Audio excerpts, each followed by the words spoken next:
Hello everyone, QRS nursing की और एक नई वीडियो में मैं उत्कल चंद्र साहू आप सबका स्वागत करता हूं। आज का ये क्लास एक रिव्यू सेशन होगा कार्डियोवास्कुलर सिस्टम से बनने वाले 50 मोस्ट इंपोर्टेंट एमसीक्यूज के ऊपर। तो ये 50 एमसीक्यूज के साथ मैं कार्डियोवास्कुलर सिस्टम को पूरा कवर करने की कोशिश किया हूँ। तो चलिए ज़्यादा टाइम ना वेस्ट करते हुए आज की इस क्लास को शुरू करते हैं। और क्लास को शुरू करने से पहले अगर अभी तक आपने मेरे इस चैनल को सब्सक्राइब नहीं किया है तो चैनल को प्लीज़ सब्सक्राइब कर दीजिएगा। अगर आपको इस चैनल में दिया गया वीडियो से कुछ जानकारी मिलता है, इसके टॉपिक से आपके डाउट्स क्लियर होते हैं, तो अपने दोस्तों के साथ इस चैनल के लिंक को शेयर कीजिएगा और इस वीडियो को लाइक कीजिएगा। तो चलिए शुरू करते हैं आज का पहला क्वेश्चन। तो फर्स्ट क्वेश्चन है, which structure of heart is responsible for initiating electrical impulse. Option में है एवी नोड, ऑप्शन बी है एसए नोड, ऑप्शन सी में पुरकिंजे फाइबर, ऑप्शन डी में बंडल ऑफ व्हील। तो ये क्वेश्चन कहाँ से आया है? ये आया है conduction system of heart portion से। Conduction system of heart. तो इसमें क्या होता है? इसमें एक इलेक्ट्रिकल इम्पल्स जनरेट होता है हार्ट के किसी कोने से और पूरा हार्ट को कवर करता है ये इलेक्ट्रिकल इम्पल्स, और उसी इलेक्ट्रिकल इम्पल्स के पावर से हार्ट क्या करता है? कॉन्ट्रैक्ट होता है। तो पूछा है which structure of heart is responsible for initiating that electrical impulse. तो ऑप्शन में है AV node, AC node, Purkinje fibres and bundle of wheels. तो ये चारों कंपोनेंट किसके हैं? कंडक्शन पाथवे के कंपोनेंट्स। तो राइट आंसर है एसी नोड। तो ये मान लीजिए ये हो गया आपका हार्ट। हार्ट में रहते हैं 4 चैम्बर। ठीक इस जगह पे रहता है आर्ट्रियम के साइड हमारा एसए नोड। यहाँ से एक इम्पल्स मतलब एक करंट जनरेट होगा जो आगे प्रोपागेट होगा कहाँ? आर्ट्रियम की तरफ। दोनों आर्ट्रियम को ये कॉन्ट्रैक्ट करेगा, उसके साथ यही इम्पल्स आगे जाएगा एवी नोड की तरफ। इस जगह पे होता है एवी नोड। एवी नोड फिर उसी इम्पल्स को आगे प्रोपागेट करेगा बंडल ऑफ व्हील्स के सहारे, और बंडल ऑफ व्हील्स डिवाइड होके लेफ्ट बंडल ब्रांच और राइट बंडल ब्रांच होते हैं कि जो आगे जाके फिर परकिंजे फाइबर्स का रूप लेते हैं और हार्ट के हर एक मसल को जो इलेक्ट्रिकल इम्पल्स है उसको पहुंचाते हैं और हार्ट को कॉन्ट्रैक्ट करने में हेल्प करते हैं। तो राइट आंसर हो गया एसए नोड। इसको बोलते हैं कार्डियक पेसमेकर। कार्डियक पेसमेकर भी इसको या नेचुरल पेसमेकर ऑफ हार्ट भी बोला जाता है। ठीक है, क्योंकि ये हार्ट को कॉन्ट्रैक्ट करने में, हार्ट को पेस मतलब क्या है? मूव करवाना। हार्ट को कॉन्ट्रैक्ट करने में ये हेल्प करता है। ठीक है, नेक्स्ट क्वेश्चन देखते हैं। The left ventricle pumps blood into which structure. तो बोला गया है लेफ्ट वेंट्रिकल कौन से स्ट्रक्चर को ब्लड पंप आउट करता है, वह इजेक्ट करके निकालता है। तो पता है हार्ट में 4 चैम्बर होते हैं, 2 एट्रियम और 2 वेंट्रिकल। तो वेंट्रिकल नीचे की तरफ होता है, ये हो गया राइट साइड में राइट वेंट्रिकल, लेफ्ट साइड में लेफ्ट वेंट्रिकल। तो लेफ्ट वेंट्रिकल का जब भी कॉन्ट्रैक्शन होता है वहां से ब्लड इंजेक्ट होकर कहाँ, किसके थ्रू? आउटा के थ्रू होल बॉडी में जाता है। तो राइट आंसर क्या होगा? ऑप्शन नंबर बी है हमारा राइट आंसर। नेक्स्ट क्वेश्चन देखते हैं। Which valve prevents backflow of blood into the right atrium. तो इस क्वेश्चन से हमें और एक एमसीक्यू के बारे में पता चलता है कि हार्ट में जो वाल्व्स प्रेजेंट होते हैं, हार्ट में कितने वाल्व्स होते हैं? 4 वाल्व, 4 चैम्बर, 4 वाल्व होते हैं। तो जो वाल्व होते हैं उनका काम क्या है? वो ब्लड की बैकफ्लो को प्रिवेंट करते हैं। तो अभी जान लेते हैं वाल्व्स की लोकेशन। ये हो गया हमारा हार्ट। हार्ट में होते हैं 4 चैम्बर। तो आर्ट्रियम और वेंट्रिकल को 2 एवी वाल्व अलग करते हैं। राइट साइड की तरफ ट्राइकस्पिड वाल्व, लेफ्ट साइड की तरफ बाइकस्पिड। याद रखना, इनको एवी वाल्व भी बोला जाता है। लेफ्ट साइड की तरफ बाइकस्पिड, राइट की साइड की तरफ ट्राइकस्पिड वाल्व। वैसे राइट वेंट्रिकल से क्या निकलता है? अपना पल्मोनरी आर्टरी। वैसे ही लेफ्ट वेंट्रिकल से क्या निकलता है? आउटा। तो पल्मोनरी आर्टरी और राइट वेंट्रिकल को गार्ड करके रखता है अपना पल्मोनरी वाल्व। Pulmonary valve. वैसे लेफ्ट वेंट्रिकल और आउटा को कौन गाइड करके रखता है? आउटिक वाल्व। तो ये 4 इंपोर्टेंट वाल्व है, इन्हें याद रखना है। तो which valve prevents backflow of blood into the right atrium. तो राइट एट्रियम की तरफ बैकफ्लो को कौन प्रिवेंट करता है? Tricuspid valve. तो राइट आंसर हो गया ऑप्शन नंबर सी। वैसे माइट्रल वाल्व किसका दूसरा नाम है? बाइकस्पिड वाल्व का दूसरा नाम है माइट्रल वाल्व। नेक्स्ट क्वेश्चन देखते हैं। Which coronary artery is most commonly involve in myocardial infection. तो पूछा है कि कौन से कोरोनरी आर्टरी मायोकार्डियल इन्फेक्शन में मोस्ट कॉमनली इन्वॉल्व होता है। मायोकार्डियल इन्फेक्शन मतलब क्या? कोरोनरी आर्टरी में किसी भी तरह का ब्लॉकेज प्लेक या कोलेस्ट्रॉल डिपोजिशन होने से ब्लड फ्लो कटअप हो जाना को बोलते हैं मायोकार्डियल इन्फार्क्शन। तो कोरोनरी आर्टरी के बारे में सबको पता होगा। ये हो गया हार्ट। हार्ट के होते हैं 4 चैम्बर। लेफ्ट वेंट्रिकल से निकलता है क्या, आउटा। ठीक, जहाँ से आउटा हार्ट को एग्जिट करता है उसके बेस से निकला होता है अपना coronary artery. Main 2 coronary artery होते हैं। एक होता है राइट साइड की तरफ RCA right coronary artery, left side की तरफ एलसीए लेफ्ट कोरोनरी आर्टरी। फिर लेफ्ट कोरोनरी आर्टरी 2 ब्रांच में डिवाइड हो जाता है, लेफ्ट सर्कुम्फ्लेक्स आर्टरी जिसको एलसीएक्स बोलते हैं और लेफ्ट एंटीरियर डिसेंडिंग आर्टरी जिसको एलएडी बोला जाता है। वैसे राइट साइड की तरफ पोस्टीरियर डिसेंडिंग आर्टरी बन जाता है, इसको पीडीए बोलते हैं, और राइट मार्जिनल आर्टरी जिसको कि राइट मार्जिनल आर्टरी भी आरएमए बोलते हैं। ठीक है, तो सबसे ज्यादा कौन सा आर्टरी इन्वॉल्व होता है मायोकार्डियल इन्फार्क्शन पे, तो इसका राइट आंसर है LAD left anterior descending artery. तो ऑप्शन नंबर बी हमारा राइट आंसर। नेक्स्ट क्वेश्चन देखते हैं, what is the normal range for cardiac output in an adult. तो कार्डियक आउटपुट क्या है, कार्डियक आउटपुट है stroke volume into heart rate. तो stroke volume normally कितना होता है एक एडल्ट का, 70 to 100 ml। स्ट्रोक वॉल्यूम मतलब क्या, लेफ्ट वेंट्रिकल हर एक बीट में कितना ब्लड इजेक्ट करता है। The amount of blood ejected by left ventricle in each beat, इसको बोलते हैं क्या, इसको बोलते हैं स्ट्रोक वॉल्यूम। ठीक है, और हार्ट रेट क्या है, हार्ट जिस रेट से बीट्स करता है। तो कार्डियक आउटपुट मतलब हो गया stroke volume into heart rate. Stroke volume मान लीजिए किसी का 70 ml है और heart rate 60 beats per minute, तो इसका कार्डियक आउटपुट क्या हो जाएगा 4200 ml या 4.2 लीटर। तो नॉर्मल कार्डियक आउटपुट क्या हो गया 4 से लेके 8 लीटर तक।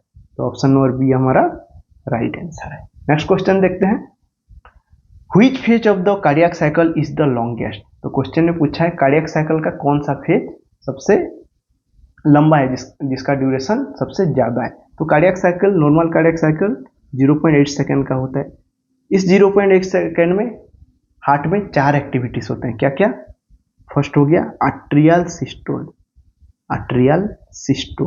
सिस्टोल मतलब क्या, कॉन्ट्रैक्शन। आर्ट्रियल सिस्टोल मतलब आर्ट्रियम का कॉन्ट्रैक्शन। फिर क्या हो जाता है आर्ट्रियल डायस्टोल मतलब रिलैक्सेशन, आर्ट्रियम का रिलैक्सेशन। उसके बाद हो जाता है वेंट्रिकुलर सिस्टोल। वेंट्रिकल्स का सिस्टोल मतलब क्या, कॉन्ट्रैक्शन। उसके बाद हो जाता है वेंट्रिकुलर रिलैक्सेशन। ये 4 इवेंट होते हैं हर एक कार्डियक साइकिल में। तो मान लीजिए ये है एक कार्डियक साइकिल, ये टोटल 0.8 सेकेंड का है। तो सबसे पहले क्या होगा, सबसे पहले होगा 0.1 सेकेंड अपना आर्ट्रियल सिस्टोल।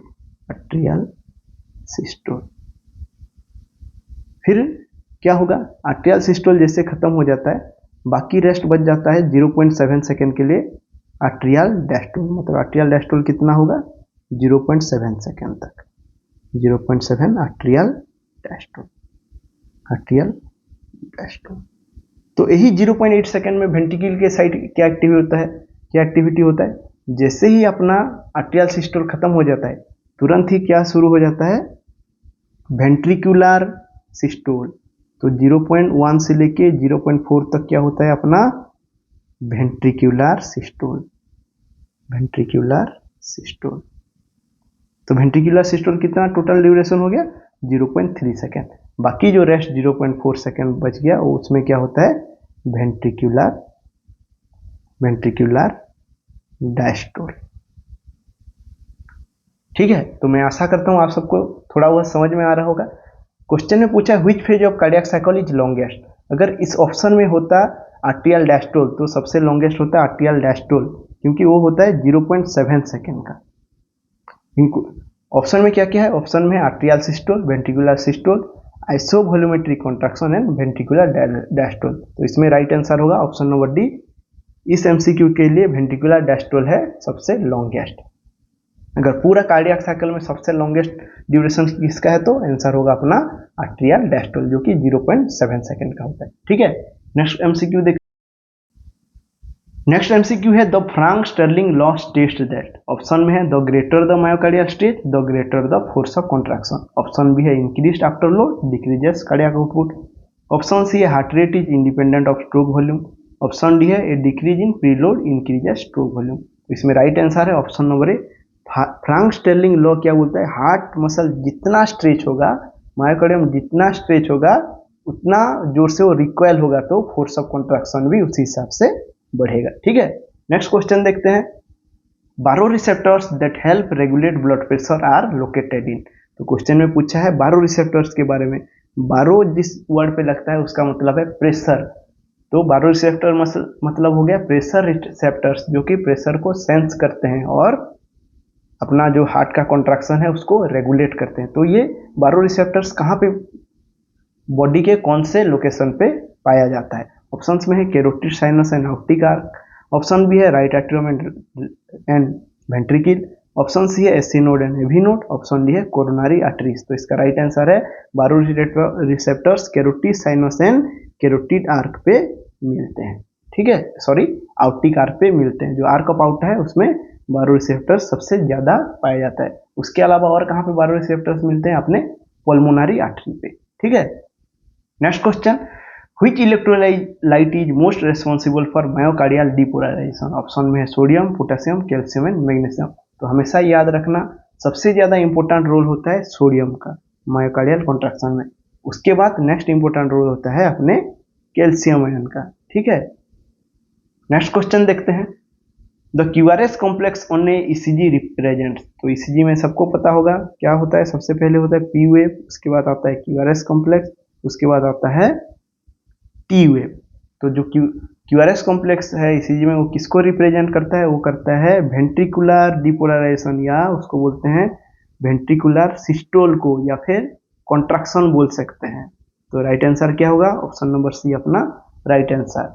वैसे आर्ट्रियल डिपोलराइजेशन और आर्ट्रियल सिस्टोल को कौन रिप्रेजेंट करता है? P wave. वैसे वेंट्रिकुलर डिपोलराइजेशन को या वेंट्रिकुलर सिस्टोल को कौन रिप्रेजेंट करता है? T wave.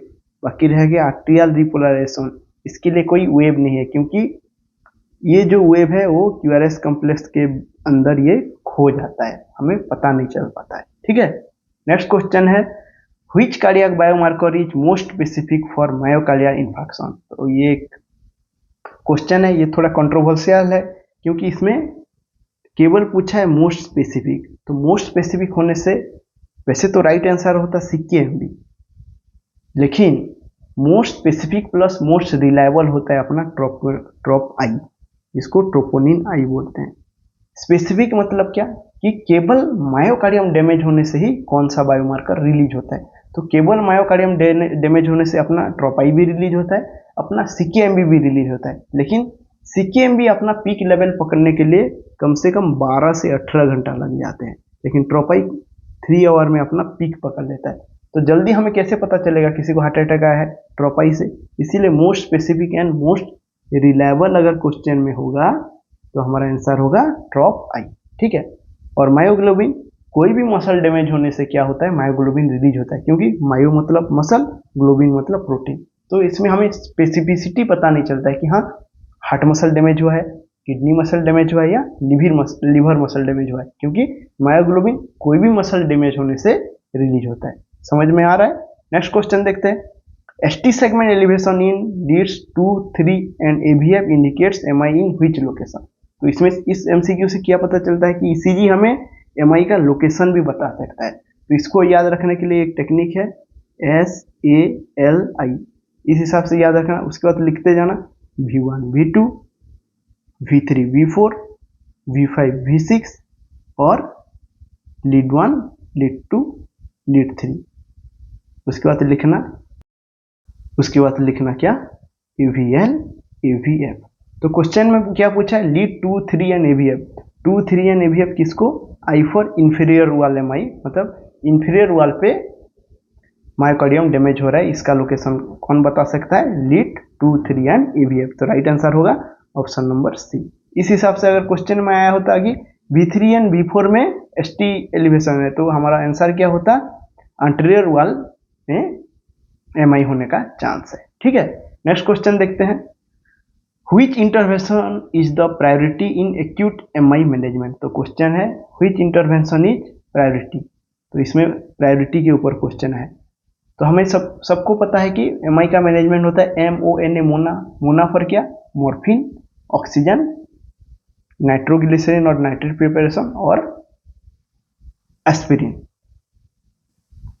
तो ये भी एक कंट्रोवर्शियल क्वेश्चन है क्योंकि किसी बुक्स में लिखा होता है कि सबसे पहले ऑक्सीजन देना है, कहीं कहीं पे लिखा होता है कि नहीं पहले मॉर्फिन देना है। लेकिन अब एक बात को समझिए कि एक पेशेंट आया है MI लेके, तो जरूरी नहीं है कि उसमें सीवियर पेन होगा कि उसको मॉर्फिन देना पड़े।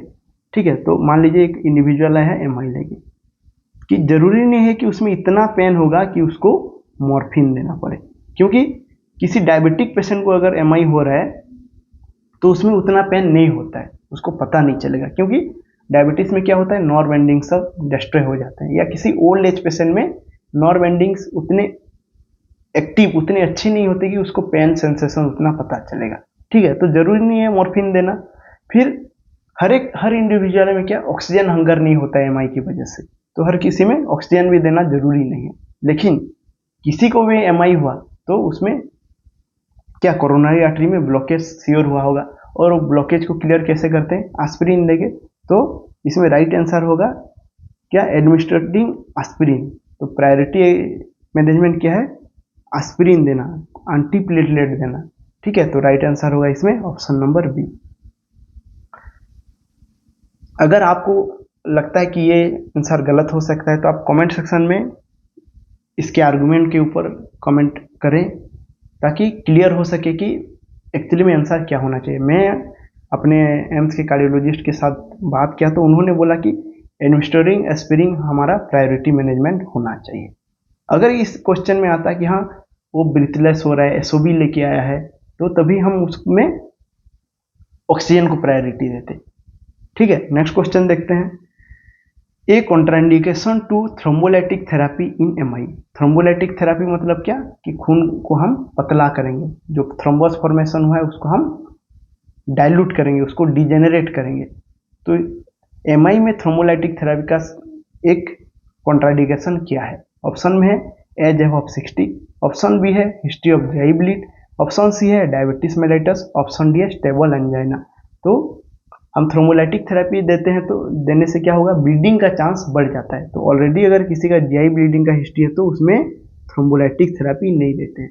वैसे थ्रोम्बोलाइटिक थेरेपी का मोस्ट कॉमन एक कॉम्प्लिकेशन होता है, वो क्या है, CVA और इंट्राक्रैनियल हेमोरेज। ठीक है, नेक्स्ट क्वेश्चन देखते हैं। The most common complication following MI। तो MI का मोस्ट कॉमन कॉम्प्लिकेशन क्या होता है, ये बहुत इंपॉर्टेंट MCQ है, बहुत सारे एग्जाम्स में आ चुके हैं। तो ऑप्शन में है वेंट्रिकुलर फिब्रिलेशन, ऑप्शन बी है पेरिकार्डिटिस, ऑप्शन सी है पल्मोनरी एडिमा, ऑप्शन डी है हार्ट फेलियर। तो इसका राइट आंसर है वेंट्रिकुलर फिब्रिलेशन, क्योंकि MI का मोस्ट कॉमन कॉम्प्लिकेशन क्या होता है, डिसएरिथमिया, और वेंट्रिकुलर फिब्रिलेशन एक तरह का क्या है, डिसएरिथमिया। ठीक है, नेक्स्ट क्वेश्चन देखते हैं। नेक्स्ट क्वेश्चन है the veins that carry deoxygenated blood from the lower body to the heart are. तो क्वेश्चन पूछा है बॉडी के लोअर पोर्शन से जो डीऑक्सीजनेटेड ब्लड हार्ट तक पहुंचाता है वो कौन है। ऑप्शन में है पुल्मोनरी वेन्स, ऑप्शन बी में है आउटा, ऑप्शन सी में है सुपीरियर वेना कवा है, ऑप्शन डी में है इंफीरियर वेना कवा। तो राइट आंसर है option number D, inferior vena कवा। वैसे बॉडी के अपर पोर्शन जैसे कि अपर लिम्स हो गया, हेड रीजन से कौन वेनस ड्रेनेज करवाता है, सुपीरियर वेना कवा अपर बॉडी से। ठीक है, मैं यहाँ पे आपको वेन और आर्टरी का डेफिनेशन भी बता देता हूँ। वेन्स किसको बोलते हैं, हमेशा याद रखना, वेन्स और आर्टरी का डेफिनेशन ऑक्सीजनेटेड और डीऑक्सीजनेटेड ब्लड को लेके नहीं होता है। वेन्स किसको बोलते हैं, जो carries blood towards heart, carries blood towards heart. ठीक है, वैसे आर्टरी किसको बोलते हैं, take blood away from heart, जो हार्ट से दूर खून लेके जाता है, अवे फ्रॉम हार्ट। ठीक है, तो इस डेफिनेशन से हर जगह पे ये करेक्ट होगा। जैसे कि पुल्मोनरी आर्टरी में तो ऑक्सीजनेटेड ब्लड होता है, फिर भी उसको आर्टरी बोलते हैं या नहीं, क्योंकि वो ब्लड हार्ट से बाहर लेके कहाँ जाता है, लंग्स की तरफ। वैसे पुल्मोनरी वेन, वो वेन है फिर भी उसमें ऑक्सीजनेटेड ब्लड होता है, उसको वेन ही क्यों बोलते हैं, क्योंकि वो हार्ट की तरफ लंग्स से ब्लड लेके आता है, ऑक्सीजनेटेड ब्लड। ठीक है, तो इस हिसाब से आप वेन और आर्टरी को क्लियर कर सकते हैं। नेक्स्ट क्वेश्चन देखते हैं, the classic symptom of acute MI is. तो एक्यूट एमआई का क्लासिक सिम्टम क्या है, सबको वही पता होगा कि एमआई में चेस्ट पेन होता है, और चेस्ट पेन कैसा होता है, substernal crushing chest pain. Right answer क्या है, ऑप्शन नंबर बी। सब मतलब नीचे, स्टेरनल मतलब स्टेरनम के नीचे कैसा पेन होगा, क्रॉसिंग पेन होगा। उसका नेचर कैसा होगा, क्रॉसिंग पेन, कोई हार्ट को निचोड़ रहा है जैसा पेन होगा। प्लस उसके साथ क्या होगा, रेडिएटिंग, ये पेन रेडिएट्स हो रहा होगा, radiating to left arm, jaw and left shoulder. ठीक है, तो बहुत ही इंपॉर्टेंट कैरेक्टरिस्टिक है किसका, एमआई के पेन का। नेक्स्ट क्वेश्चन देखते हैं, which diagnostic test confirms MI. MI confirm कैसे होता है, ऑप्शन में चेस्ट एक्सरे, ऑप्शन बी है ट्रोपोनिन लेवल, ऑप्शन सी है इकोकार्डियोग्राम एंड ऑप्शन डी है बीएनपी लेवल। तो राइट आंसर है ट्रोप। अगर ट्रोप पॉजिटिव हो रहा है या ट्रोपोनिन लेवल हाई है नॉर्मल रेंज से, तो हम कंफर्म एमआई बोलते हैं। वैसे इकोकार्डियोग्राम किसको कंफर्म करता है ना, हार्ट फेलियर को, या हार्ट फेलियर का नेचर को, कि हार्ट कितना अमाउंट में फेल है, मतलब उसका सिवियरिटी कैसा है, क्योंकि इससे हम इजेक्शन फ्रैक्शन जानते हैं। ठीक है, वैसे बीएनपी लेवल किसको इंडिकेट करता है, हार्ट फेलियर को। अगर बीएनपी लेवल नॉर्मल रेंज से ज़्यादा है तो वो हार्ट फेलियर को इंडिकेट करता है। नेक्स्ट क्वेश्चन देखते हैं, a priority nursing intervention for an MI patient. तो एमआई पेशेंट के लिए प्रायोरिटी नर्सिंग इंटरवेंशन क्या है, अगर उसको नाइट्रोग्लिसरीन चल रहा है तो क्वेश्चन में क्या है, नाइट्रोग्लिसरीन किसी एमआई पेशेंट को चल रहा है तो उसका प्राइमरी नर्सिंग इंटरवेंशन क्या होगा। नाइट्रोग्लिसरीन क्या है, एक ये वेसोडाइलेटर है, वेसोडाइलेटर। तो वेसोडाइलेटर है तो ये क्या करेगा, ये हाइपोटेंशन कॉज कर सकता है, क्योंकि पहले था ब्लड वेसल इतना बड़ा तो इसमें खून पूरा प्रेशर से जा रहा था या ब्लड प्रेशर से जा रहा था, अभी ये डायलेट होकर चौड़ा हो गया तो इसमें क्या होगा, ब्लड का प्रेशर कम हो जाएगा। ठीक है, तो राइट आंसर क्या होगा, option number B, monitoring for hypotension. Next question, which artery change is most beneficial for a post MI patient. Sorry, which dietary change is most beneficial for a post MI patient. तो ये diet के ऊपर question है।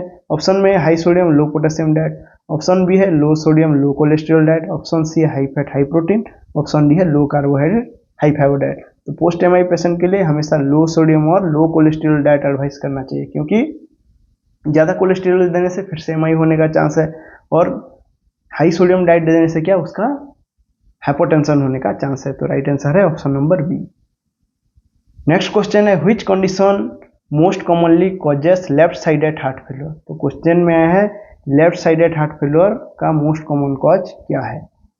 Option में है COPD, option B है pulmonary hypertension, option C है myocardial infection, option D atrial fibrillation. इसमें ऑप्शन ए हार्ट फेलियर के साथ ऐसा कोई डायरेक्ट रिलेशन नहीं है, आर्टियल फिब्रिलेशन में भी रिलेशन नहीं है, लेकिन जो पल्मोनरी हाइपरटेंशन है ये क्या कॉज करवाता है, right sided heart failure, right sided heart failure, और मायोकार्डियल इन्फेक्शन जो कि लेफ्ट साइडेड हार्ट फेलियर का मोस्ट कॉमन कॉज है। ठीक है, नेक्स्ट क्वेश्चन देखते हैं। नेक्स्ट क्वेश्चन है, the hallmark sign of left sided heart failure. तो हमेशा याद रखना कि अगर लेफ्ट साइडेड हार्ट फेलियर में साइन सिम्टम के बारे में पूछा है तो L for left side, L for lungs. तो जो भी लेफ्ट साइडेड हार्ट फेलियर का साइन सिम्टम होगा उसमें लंग्स रिलेटेड ही कुछ प्रॉब्लम होगा। ऑप्शन में क्या क्या है, पेरिफेरल एडिमा, ऑप्शन बी है jugular vein distension, option C है pulmonary congestion and option D है हेपाटोमेगाली। तो इसमें राइट आंसर है पल्मोनरी कंजेशन, जिसको बोलते हैं क्या, पल्मोनरी एडिमा भी बोलते हैं। तो ये लंग्स रिलेटेड प्रॉब्लम है, तो ये क्या हो जाएगा, left sided heart failure. Next question देखते हैं, which medication is used as first line treatment of heart failure.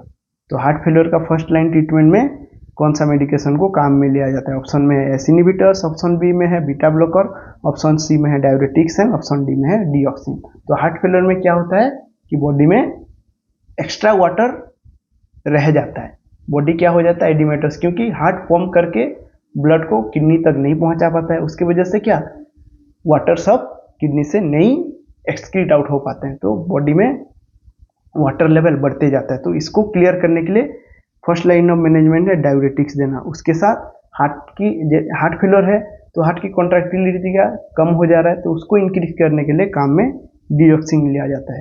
ठीक है, तो फर्स्ट लाइन मैनेजमेंट क्या है, डायूरेटिक्स, उसके साथ डीऑक्सिन। ठीक है, यह है gold standard treatment of heart failure. Next question देखते हैं, बीएनपी जिसको कि बोलते हैं B type natriuretic peptide levels are elevated in, तो मैं प्रीवियस एमसीक्यू में बोला था बीएनपी लेवल्स हार्ट फेलियर में बढ़ जाता है। Next question, which symptom differentiates right sided heart failure from left sided heart failure. मैंने बताया था कि left sided heart failure lungs से रिलेटेड होगा, और बाकी रेस्ट बॉडी में कोई सिम्टम आ रहा है तो रेस्ट ऑफ द बॉडी में सिम्टम आ रहा है तो वो होगा right sided heart failure, RRLL, rest of the body. तो ऑप्शंस देखते हैं, ऑप्शन में है dyspnoea, peripheral oedema, option C है ऑर्थोपनिया, ऑप्शन डी है क्रैकल्स। तो डिस्निया लंग्स रिलेटेड हो गया, ऑर्थोपनिया लंग्स रिलेटेड हो गया, क्रैकल्स इन द लंग्स ये भी हो गया लंग्स रिलेटेड। तो बचा कौन, पेरिफेरल एडिमा, ये रेस्ट ऑफ द बॉडी के साथ रिलेटेड है। तो राइट साइडेड हार्ट फेलियर को लेफ्ट साइडेड हार्ट फेलियर से कौन डिफरेंशिएट करेगा, पेरिफेरल एडिमा। ठीक है, नेक्स्ट क्वेश्चन देखते हैं, which heart block is characterised by progressively lengthening PR intervals until a beat is dropped। क्या बोल रहा है कि PR इंटरवल कंटिन्यूअसली बढ़ते जा रहा है और एक ड्रॉप, एक QRS कॉम्प्लेक्स और एक बीट क्या हो रहा है, ड्रॉप हो जा रहा है। तो ये कौन से टाइप का हार्ट ब्लॉक है, इसका राइट आंसर है ये मोबिस टाइप 1 और वेंकेबेक टाइप का हार्ट ब्लॉक है। तो चलिए देखते हैं हार्ट ब्लॉक के ऊपर ECG के साथ कुछ MCQs। तो इसको पिक्चर के साथ ही हम क्लियर करने को कोशिश करेंगे। तो हमारा हार्ट ब्लॉक जो होता है वो होता है 3 तरह का, जिसको कि बोलते हैं क्या, AV ब्लॉक। ये 3 तरह का होता है, first degree, second degree and third degree. जो सेकंड डिग्री में होता है इसमें 2 टाइप के होते हैं। तो फर्स्ट डिग्री क्या है पहले क्लियर कर लेते हैं। फर्स्ट डिग्री में क्या होगा कि हमारा PR इंटरवल बढ़ता जाएगा। हार्ट ब्लॉक में क्या होता है, SA नोड से AV नोड की तरफ जो कंडक्शन होता है उसमें डिले होता है, उसी को हम हार्ट ब्लॉक बोलते हैं। तो पहले क्या होगा, डिले धीरे धीरे बढ़ता जाएगा। तो क्या होगा, ये मान लीजिए P वेव है, P वेव क्यों जनरेट होता है, क्योंकि इस टाइम पे हमारा SA नोड फायर करता है। फिर QRS कॉम्प्लेक्स क्यों बनता है, क्योंकि इस टाइम पे AV नोड फायर करता है। तो PR इंटरवल किसको डिनोट करेगा, ये SA नोड से AV नोड तक जाने वाला इम्पल्स का टाइम को। तो अगर PR इंटरवल बढ़ रहा है तो क्या हो रहा है, ये SA नोड से AV नोड तक जो कंडक्शन हो रहा है उसमें डिले हो रहा है। तो फर्स्ट डिग्री में क्या होगा, ये PR इंटरवल धीरे धीरे बढ़ता जाएगा, और कितना ज़्यादा होगा, ये 0.20 सेकेंड से ज़्यादा होगा, तो तब उसको हम बोलेंगे फर्स्ट डिग्री हार्ट ब्लॉक। उसके बाद आ जाता है सेकेंड डिग्री। सेकेंड डिग्री में क्या होता है कि PR इंटरवल धीरे धीरे बढ़ते जाता है और एक ऐसा टाइम आता है कि P वेव के बाद और QRS कॉम्प्लेक्स नहीं आता है। तो इसको क्या बोलते हैं कि एक बिट ड्रॉप हो गया, एक QRS कॉम्प्लेक्स क्या हो गया, स्किप हो गया।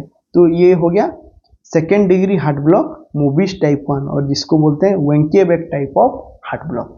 वैसे अगर PR इंटरवल फिक्स रहा और उसके साथ एक ड्रॉप अगर बीट कर रहा है तो ये हो गया मोबिस type 2, second degree heart block का मोबिस टाइप 2।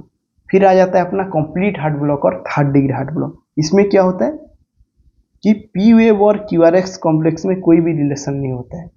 ठीक है, इसमें no relationship between P and QRS complex. इसमें पूरा कटअप हो जाता है, अपना जो कंडक्शन पाथवे है पूरा कटअप हो जाता है। तो P अपने हिसाब से आर्टरियम को बीट करवाएगा, QRS कॉम्प्लेक्स अपने हिसाब से वेंट्रिकल को बीट करवाएगा। तो मनचाहा P वेव्स आएंगे और मनचाहा QRS कॉम्प्लेक्स, इस बीच में भी कभी QRS आ सकता है, कभी P वेव के ठीक ऊपर भी QRS आ सकता है।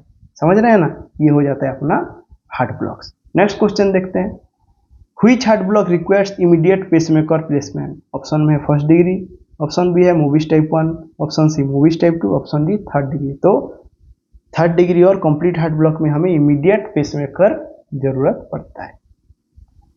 नेक्स्ट क्वेश्चन है hallmark sign of complete heart block की।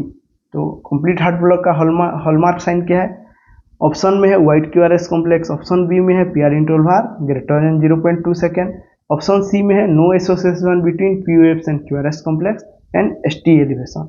तो राइट आंसर है ऑप्शन नंबर सी कि थर्ड डिग्री हार्ट ब्लॉक और कंप्लीट हार्ट ब्लॉक में POF एंड QRS कॉम्प्लेक्स में कोई एसोसिएशन नहीं रहता है या कोई रिलेशन नहीं रहता है।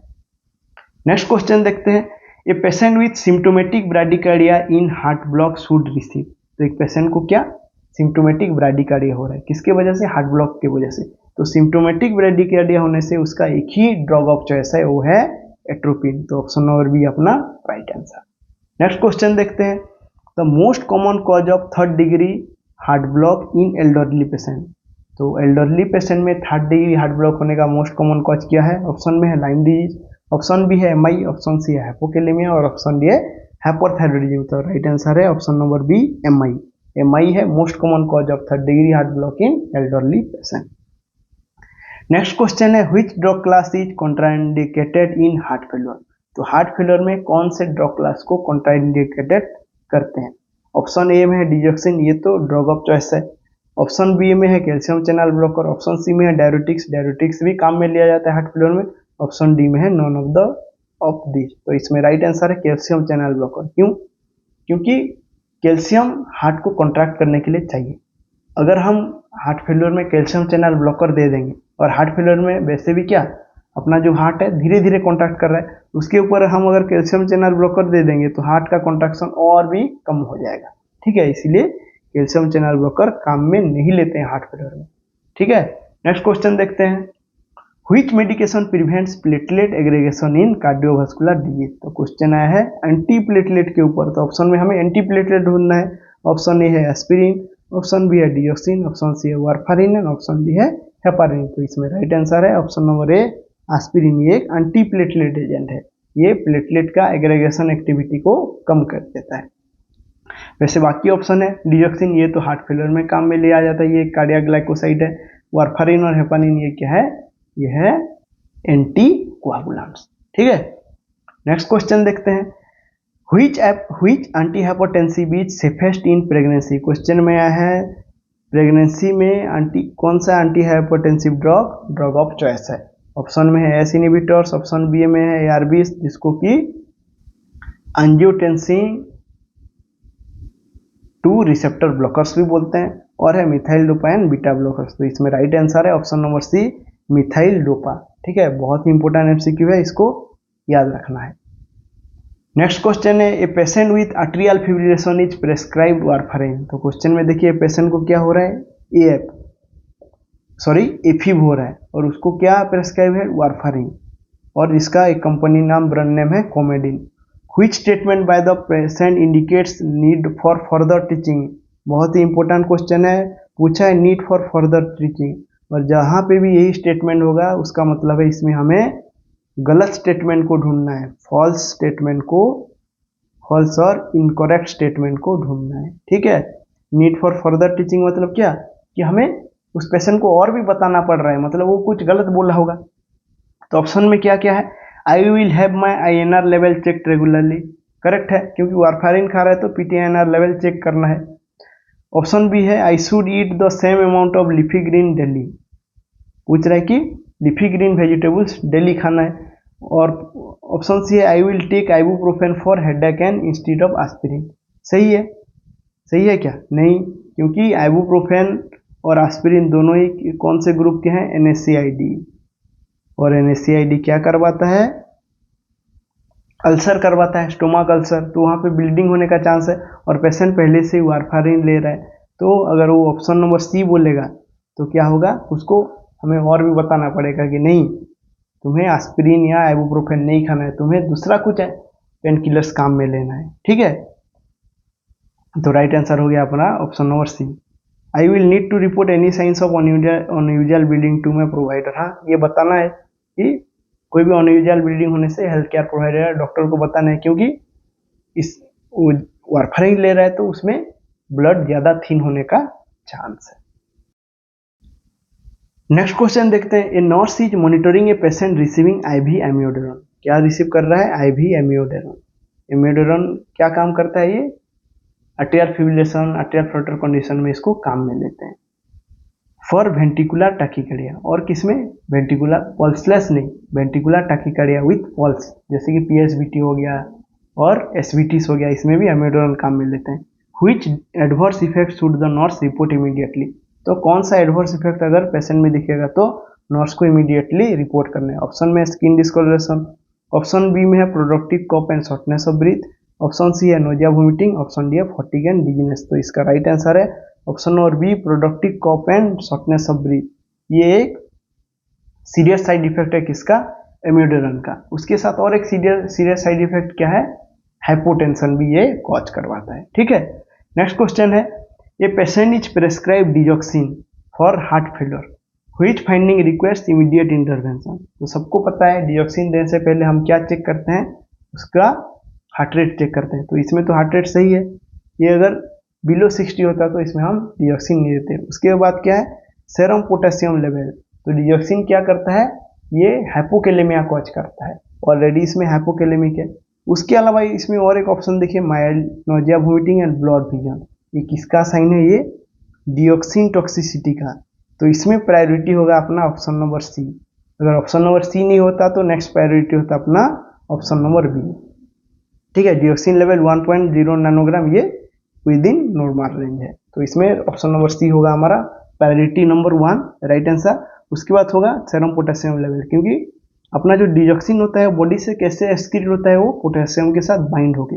अगर पोटेशियम बॉडी में कम है तो डिजॉक्सिन टॉक्सिसिटी होने का चांस ज़्यादा है। ठीक है, और ऑप्शन नंबर सी क्या है, ये ऑलरेडी डिजॉक्सिन टॉक्सिसिटी हो चुका है, इसीलिए नोजिया वोमिटिंग और ब्लड विजन जैसे साइन सिम्टम्स आ रहे हैं। नेक्स्ट क्वेश्चन देखते हैं, a patient with coronary artery disease is prescribed atorvastatin. Atorvastatin क्या है, anti cholesterol drug. Which instruction should the nurse include, तो इसमें हमें सही ऑप्शन को ढूंढना है। Which instruction should the nurse include मतलब इसमें हमें करेक्ट ऑप्शन को ढूंढना है। Take this medicine in the morning with breakfast, नहीं, अटोरवास्टाटिन हमेशा रात में खाया जाता है। You may stop taking this medication once your cholesterol level improve, नहीं, हमें वैसे ही मेडिसिन को बंद नहीं कर देना है, हमेशा डॉक्टर की सलाह लेना है, उसके बाद डॉक्टर के एडवाइस के साथ मेडिसिन को बंद करना है या डोज को चेंज करना है। Avoid grapefruit juice while taking this medication, ये है अपना राइट आंसर, क्योंकि ग्रेपफ्रूट जूस, अंगूर का जूस क्या करता है, अटोरवास्टाटिन और स्टाटिन टॉक्सिसिटी को बढ़ाता है। ठीक है, this medication will dissolve existing cholesterol plaques, नहीं, ये एग्जिस्टिंग कोलेस्टेरॉल प्लेक्स को डिजॉल्व नहीं करता है। एग्जिस्टिंग कोलेस्टेरॉल प्लेक्स को डिजॉल्व करने के लिए एंटीप्लेटलेट थ्रोम्बोलाइटिक एजेंट्स काम में लेते हैं। ये अटोरवास्टाटिन क्या करता है, कोलेस्टेरॉल मोलिक्यूल्स को ब्लड में घूमने नहीं देता है, वो उसको एक्सक्रीट आउट करने में हेल्प करता है। ठीक है, उसको कम करने में हेल्प करता है। नेक्स्ट क्वेश्चन क्या है, a nurse administer IV furosemide और Lasix to a patient with heart failure, which assessment finding request priority intervention. तो क्वेश्चन पूछा है प्रायोरिटी इंटरवेंशन के ऊपर। ऑप्शन में क्या क्या है, decrease urine output, option B में है पोटेशियम लेवल 3.2, ऑप्शन सी में है blood pressure 100/70 and option D में है patient reports ringing in the ear. तो इसमें क्या है, लासिक्स लूप डाययूरेटिक है, और लूप डाययूरेटिक क्या करता है, पोटेशियम लेवल को बहुत ही कम कर देता है। तो इसमें ऑलरेडी पोटेशियम लेवल धीरे धीरे कम हो रहा है, तो ये हमें डॉक्टर को रिपोर्ट करना है। उसके अलावा क्या होता है, ये लासिक्स जो होता है वो ऑटोटॉक्सिसिटी कॉज करवाता है, लेकिन इसमें प्रायोरिटी क्या है, अपना पोटेशियम लेवल, इसीलिए option number B right answer. Next question है, a patient with chronic heart failure is prescribed spironolactone और उसको एलेक्टोन भी बोलते हैं। ये क्या है, एक पोटेशियम स्पेयरिंग डाययूरेटिक। इसका नाम से ही पता चलता है कि ये पोटेशियम को क्या करेगा, स्पेयर कर देगा, और ये पोटेशियम को बॉडी से एक्सक्रीट आउट नहीं करवाएगा। तो पूछा है कि which dietary instruction should the nurse provide. तो पोटेशियम स्पेयरिंग डाययूरेटिक का एक एडवर्स इफेक्ट क्या है, ये हाइपरकैलेमिया कॉज करता है। हाइपरकैलेमिया क्यों, क्योंकि ये पोटेशियम को ब्लड से एक्सक्रीट आउट और किडनी से फिल्टर नहीं करवाता है, तो ये पोटेशियम ब्लड में क्या होता है, रिटेन होते होते जाता है और हाइपरकैलेमिया हो जाता है। तो हमें ऐसा डाइट को अवॉइड करना चाहिए जिसमें ज़्यादा पोटेशियम हो। तो इसमें option number A and B right है। देखिए तो लेकिन ज़्यादा मतलब इम्पोर्टेंट क्या है, avoid salt substitute containing potassium, ये होगा अपना right answer. Option number A भी राइट आंसर है, जैसे कि पोटेशियम रिच फूड को भी इसमें अवॉइड करना है। ठीक है, तो ऑप्शन नंबर सी और डी के साथ इसका कोई डायरेक्ट रिलेशन नहीं है। नेक्स्ट क्वेश्चन देखते हैं, a patient is receiving nitroglycerin for angina. Nitroglycerin क्या है, एक वैसोडायलेटर है। किसमें पेशेंट रिसीव कर रहा है, एंजाइना। एंजाइना मतलब सीवियर चेस्ट पेन हो रहा है। Report dizziness and headache, what should the nurse do first. तो एक एंजाइना वाला पेशेंट क्या नाइट्रोग्लिसरीन रिसीव कर रहा है, उसको डिजीनेस एंड हेडेक हो रहा है, तो नर्सिंग ऑफिसर को क्या करना है। ऑप्शन में है discontinue the medication, option B में है lower the head of the bed and reassess, option C में है give acetaminophen and continue monitoring, option D में है administer an additional dose of nitroglycerin. तो नाइट्रोग्लिसरीन एक वैसोडायलेटर है, तो ये क्या कॉज करेगा, हाइपोटेंशन।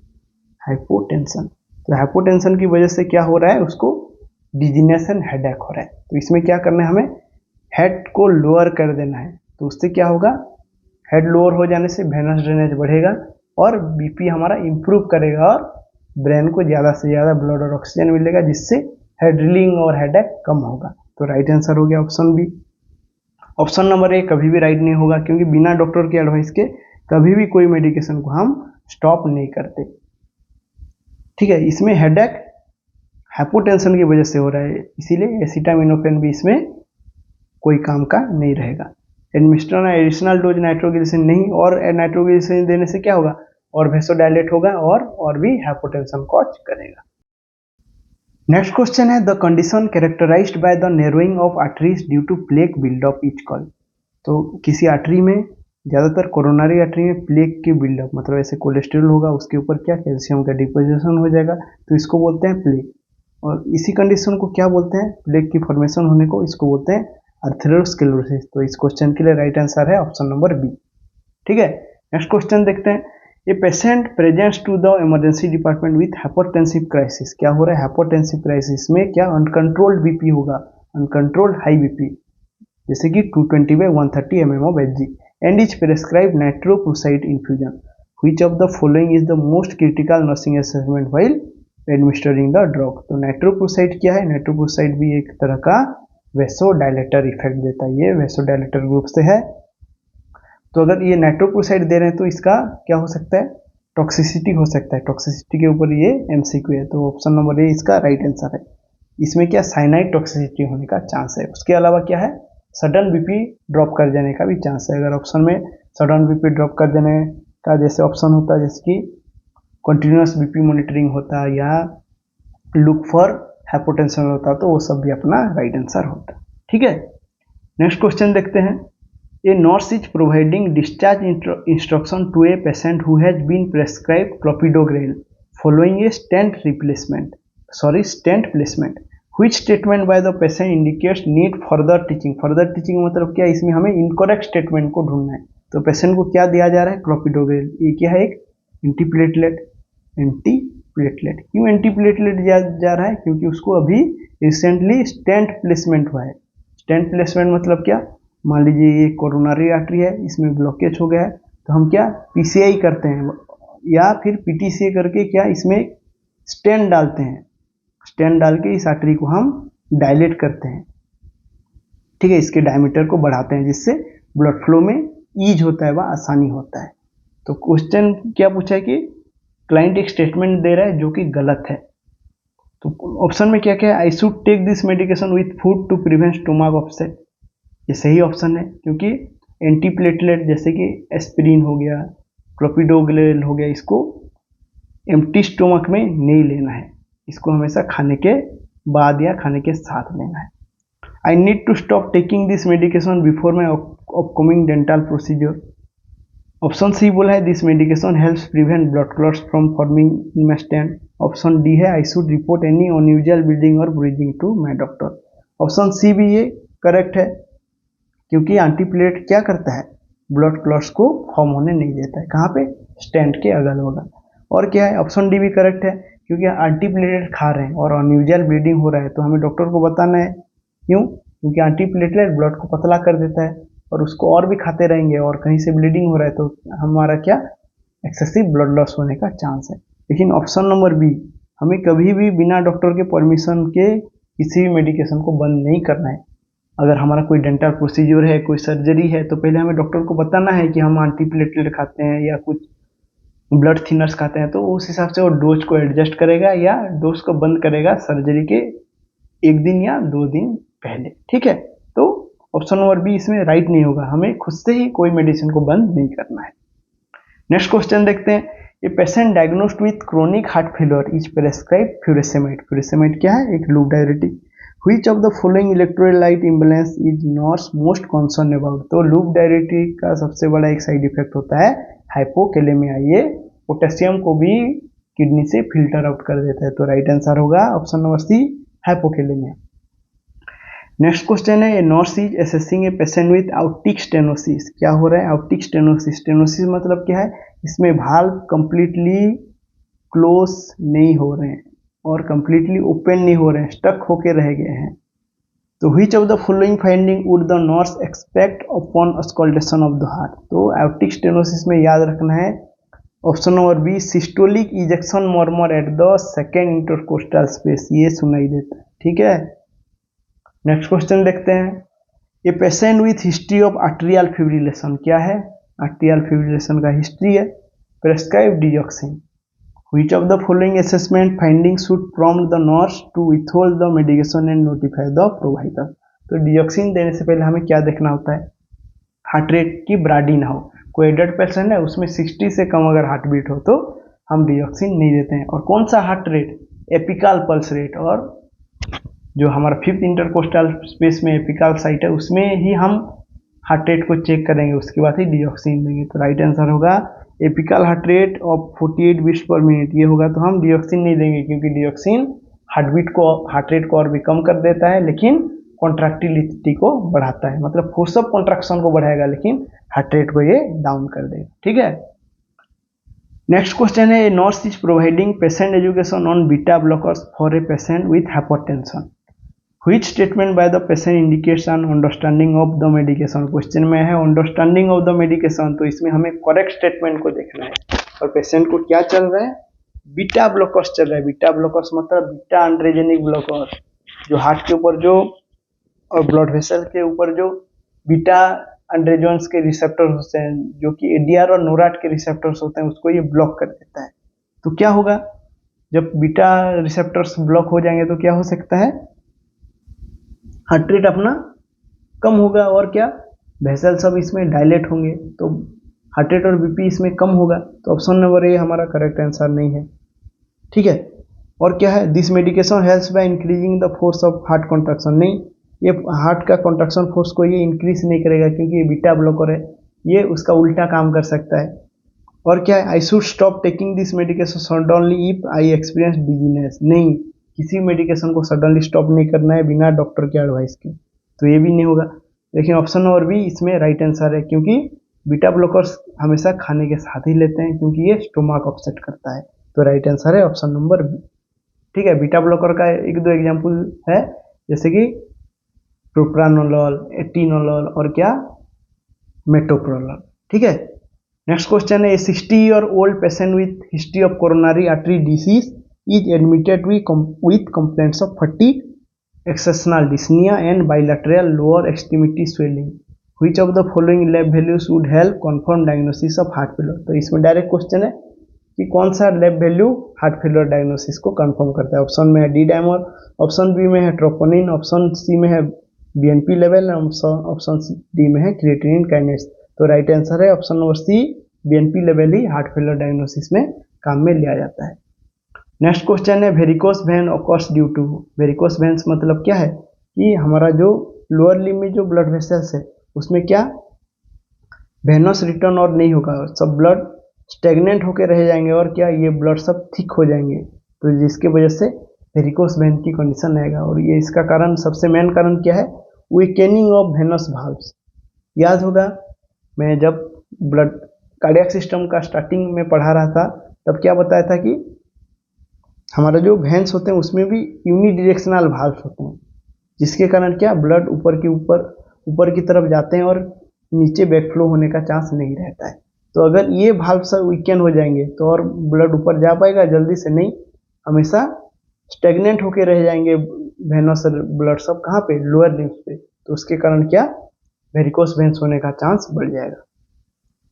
लास्ट क्वेश्चन है, a patient presents with sudden onset of chest pain. क्या हो रहा है, sudden onset of chest pain है, that is sharp and worsen with deep inspiration और lying down. On auscultation, a friction rub is heard at the left lower sternal border. Which of the following condition is most likely responsible for patients with these symptoms? तो इसमें symptoms है जैसे कि pen हो रहा है deep inspiration पे और लाइंग डाउन पे, उसके साथ फ्रिक्शन रब। ये किसका सिम्टम्स है, ये है पेरिकार्डिटिस का सिम्टम। पेरिकार्डिटिस का ये क्लासिकल सिम्टम है। तो राइट आंसर है ऑप्शन नंबर सी। बहुत ही इंपॉर्टेंट एमसीक्यू है।